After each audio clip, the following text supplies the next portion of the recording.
Hi, and welcome to today's episode of Bounce Back and a further update from the ThinkTank group, which have been working hard over the last week now to try and model what we think the future of tennis is going to look like to ensure that we as coaches, clubs, tournaments and officials are all in the position to be able to get back into work and back into tennis as soon as practically and safely as possible.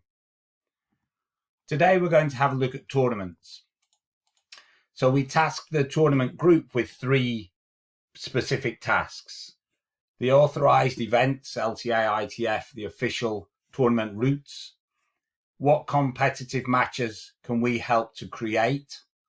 And is this another opportunity to market and bring new people into the game, or increase the number of people who are actually involved in tennis, getting involved in tournament and competition play? So the first one was about the ITF, LTA events, and obviously the sanctioned tournaments.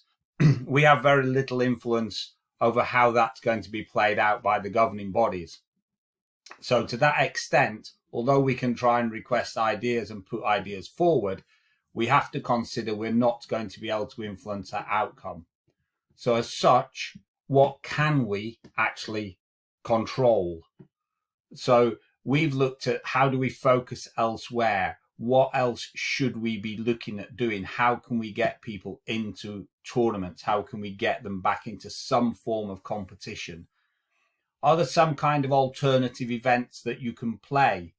So we know we're looking again at families. We're looking at those kind of ideas. I remember many years ago, we played a tournament which had a specific number. And you can make that number anything. So for example, 70.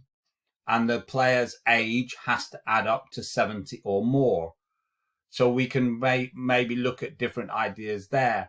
Is there creative ways of playing? Can we actually have some kind of mini tournament for adults, which actually would encourage people who don't normally play to actually come and have a go, because it's so much easier. You can pick up and have a go from day one. So maybe we need to look at mini red tournaments for adults and not just for kids. Are there variations within that, different formats? Maybe we can look at some kind of small team events, or, a 5-a-side on a tennis court. How do we make that work? Are there different options we've got?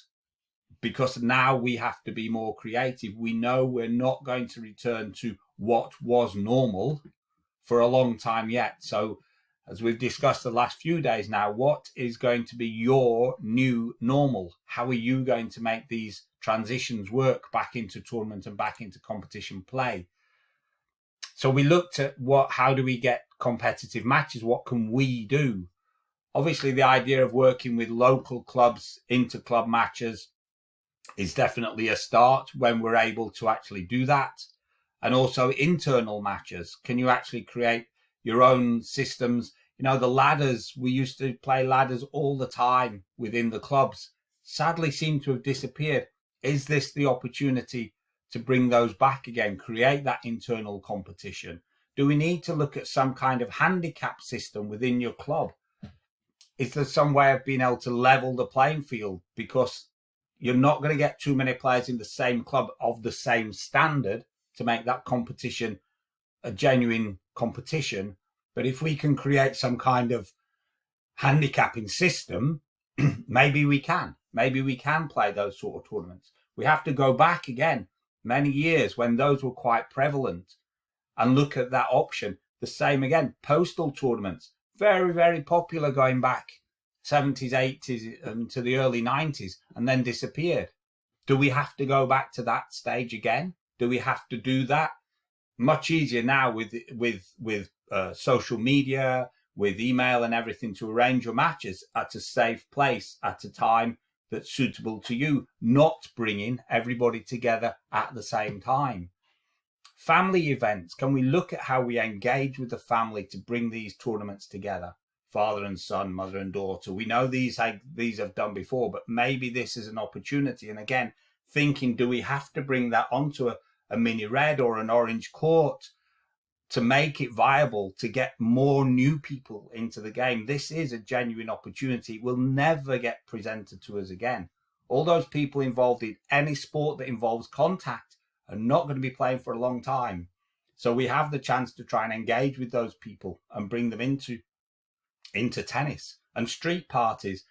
That community spirit now, people on the street. You only need 1 or 2 tennis players on the street to encourage them to bring their neighbours, and let's actually have street parties and street tournaments and bring people together even more, build that community spirit that's just being forced upon us, but we have to maximise that opportunity. And again, how do we get people back?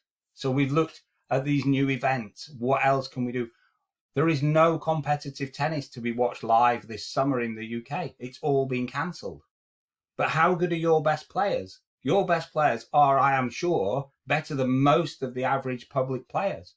So why not put on some kind of exhibition matches? People want to see tennis played. Yes, they want to see the best in the world, but they're not going to get it. So unless they wait for another year, fill that gap, do some exhibitions, bring people in.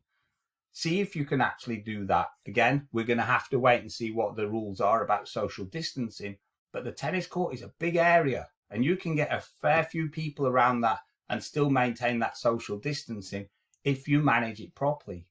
And that's one of the keys. We have to establish the safety protocols, and we've tasked the think tank group specifically with this at all different levels. We've asked the coaching group, the club group, those working on our schools program, on the tournament issues. How are we going to ensure tennis remains safe?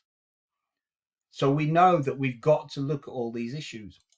For me, tennis is and should be one of the first sports to come back.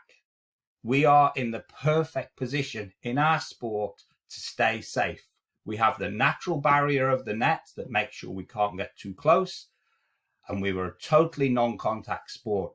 We are one of the, if not the most safest sports to come back, and we should be first.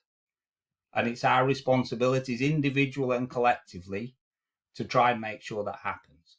So please take some time, think about this. How is this going to work in your club, in your coaching program? What can you do to help establish the new normal?